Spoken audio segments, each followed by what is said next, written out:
Notizia bomba dell'ultima ora, tifosi juventini. Potrebbe essere in arrivo un rinforzo importante e questa volta la fonte è sorprendente, il Milan.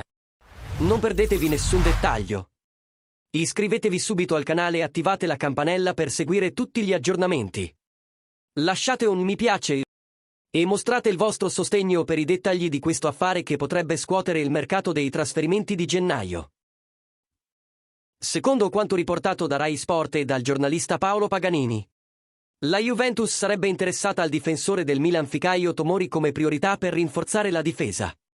Il possibile trasferimento dipende dal futuro dell'allenatore del Milan Paulo Fonseca. Se il tecnico dovesse rimanere fino al termine della stagione, la trattativa per Tomori potrebbe prendere slancio. L'intenzione della Juventus è quella di ricreare la coppia difensiva Kalulu-Tomori, che si è dimostrata molto valida a Milano. Il club sarebbe disposto a offrire un prestito con opzione di acquisto in estate. Un approccio che si allinea con gli interessi finanziari e strategici della vecchia signora. Anche se altri nomi, come Anco, sono stati presi in considerazione. Tomori è l'obiettivo principale grazie alla sua esperienza e al suo adattamento al calcio italiano. Ora vogliamo sapere da voi, tifosi della Juventus, pensate che Tomori sia il giusto rinforzo per la difesa? Cosa ne pensate dell'accordo con il Milan?